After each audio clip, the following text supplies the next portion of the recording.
Hi guys, welcome back to my channel. I'm Charlotte, this is Charlotteshelves, and I aim to upload fortnightly bookish related content for you. And today I have a Christmas book haul and literary gift themed presents and cozy gifts that I received this holiday. I wanted to share with you some of the books that I was very kindly gifted by family and friends, and then a couple of the other bookish geeky things that absolutely fill my heart. You grab a drink. I'm having some peach sparkling water, which is quite nice, quite refreshing. Let's get started. The first book I was given is Strange Sally Diamond, and I have seen this all over BookTube, and my best friend read it, and I think she 5-starred it, and a lot of what I read thriller-wise kind of comes from her influence, so I've seen her and many other people obsessed with this. All I know is it's kind of a twisty thriller. It also says on it that it's the crime novel of the year, which really intrigues me.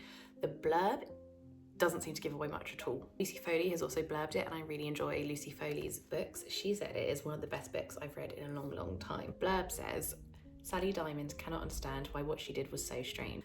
She was only doing what her father told her to do, to put him out with the rubbish when he died. Now Sally is the centre of attention, not only from the hungry media and police detectives, but there is also a sinister voice from a past she cannot remember. As she begins to discover the horrors of her childhood, Sally steps into the world for the first time, making new friends and big decisions, and learning that people don't always mean what they say. The second book is Bright Young Women. I talked about this in a previous little wintery haul video, and I had been given this by my aunt who was looking for something to buy for me for Christmas, and I said, I just bought myself some books if you wanted to take any of those off my hands, and she said yes. I don't know too much about this other than it's a reimagining of some of the victims from Ted Bundy's last murder spree, I believe, maybe the sorority house murders, and it's meant to be centering the female voices and the female victims. This is literary fiction. As someone who is super fascinated in true crime but also acknowledges that some reporting and books on criminals and murderers and people like this, some of them can be super problematic, so I am really excited to read this. I'm curious to see how it explores and reimagines the events of what Bundy did, and I'm hoping it's going to be as good as some of the reviews that I've seen for it. Book number 3 is The Song of Achilles by Madeline Miller. This particular edition is exquisite, if you can kind of see the gold foil on that. It is the 10th anniversary edition, and the end papers are also glorious. So beautiful. For the sort of formal frontispiece, it says, the epic love story that captured a generation, over 1.5 million copies sold.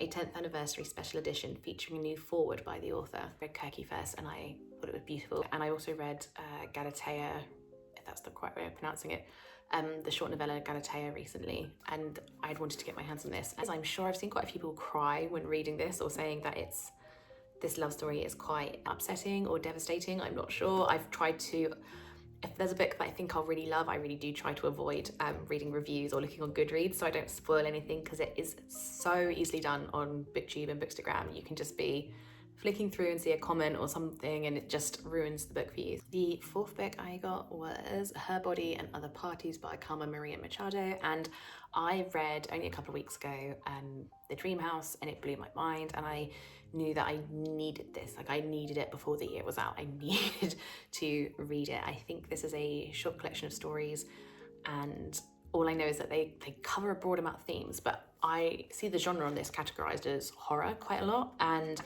there's apparently some stories that dip into sci-fi, and there's sort of feminist interpretations of other stories. I think there's a couple of myths that have been reimagined in this, and it's meant to be just a really beautiful, eclectic mix of short stories. Roxane Gay has also blurbed this, and she said that this vibrates with originality, queerness, sensuality, and the strange. Her voracious imagination and extraordinary voice beautifully binds these stories. The fifth book I got is a really nice edition of Wuthering Heights by Emily Bronte. I haven't reread this since university, and I don't remember enjoying it very much. Some people absolutely adore this novel. I remember finding a lot of the characters problematic and unenjoyable, and I found it hard to enjoy this, or the different layers of romance in it, because everyone was just so wildly unlikable. That's what I can remember from when I was like 19, which is when I think I last read it. And I want to give it another chance, and I thought if I buy a particularly, or I didn't buy this, it was a gift, but if I get a particularly nice edition, it will incentivize me to reread it and give it another chance. So that was the book section of this haul over. I just wanted to show you a couple of like cozy literary things that I also was fortunate enough to be gifted.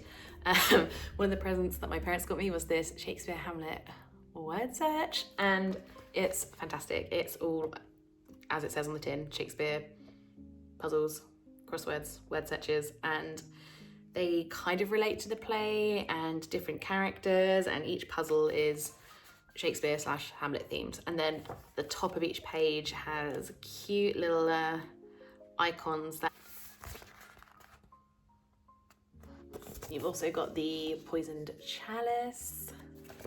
I thought that was a fabulous little. Next up, I was gifted a Pride and Prejudice sticker puzzle book, and I love this too. I've already started doing some of these. I started this on Boxing Day, and it's basically a really short reimagining of Austen's Pride and Prejudice, and inside you have these really sweet little illustrations, and you have to jigsaw sticker, go back through and sort of animate, I guess, or illustrate the original story.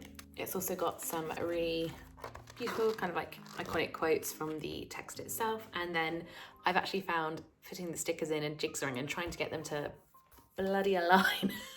I found it really mindful and quite calming to sit and do, and it's very different from actually doing a physical jigsaw, and I love Jane Austen, so this has been super fun.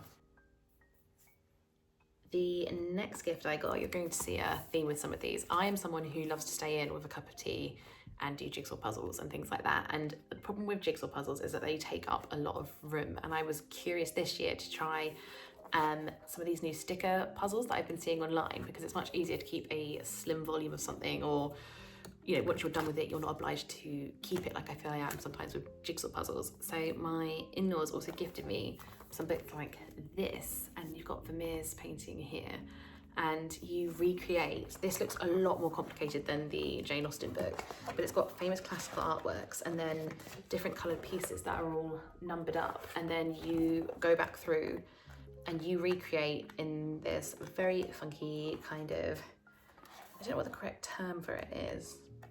It's not pixel art, is it? But you get to sort of re-illustrate some of the most famous paintings of all time.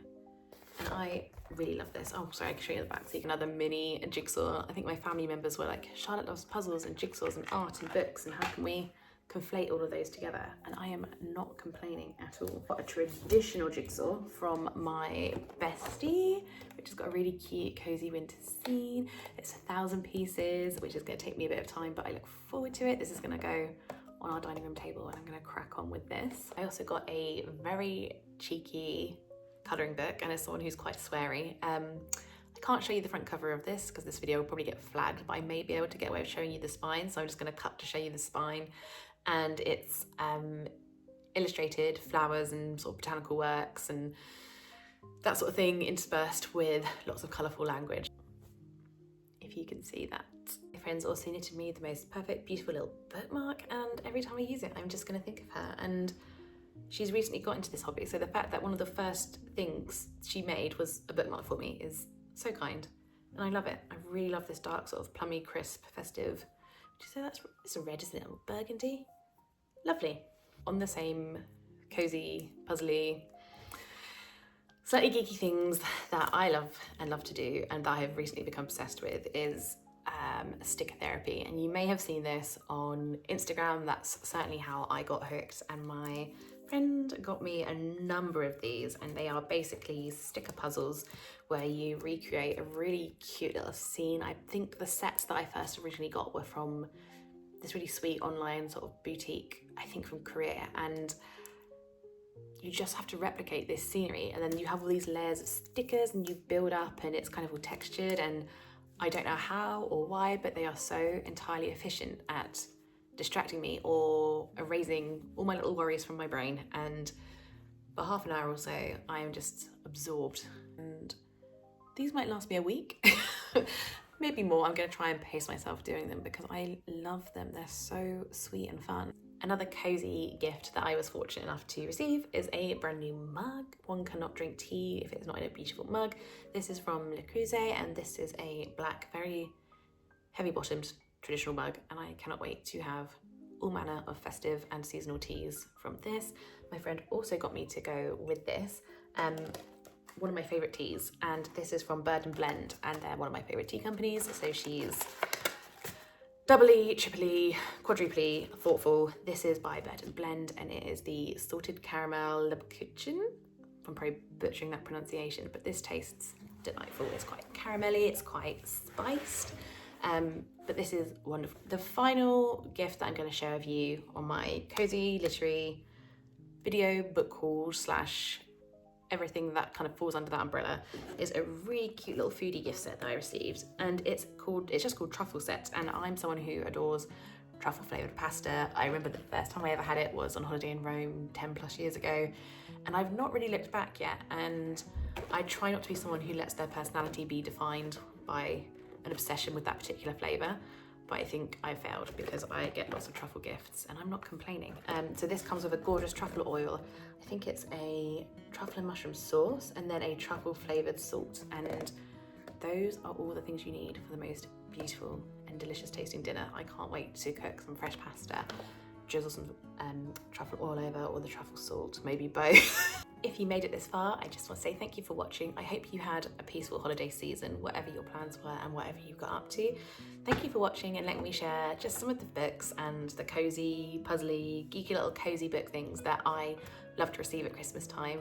I hope potentially they gave you some gift ideas for the future bookish related people in your life, or if you just have friends who, like me, are quite introverted and you love, or they love, nothing more than spending an evening indoors with a jigsaw and a mug of tea. Thank you so much for watching. If you watched any of my videos in 2024, thank you. I deeply, deeply appreciate it. I know I've not been the most consistent with my uploads. I've really struggled to balance creating content and uploading it with the demands of my full-time job this year, and I'm really hoping in 2025 I will be able to prioritize more videos for you, and I'm excited for some of the ones I've got planned coming up in January, so I hope you stick around. Happy New Year when you get there, and take care.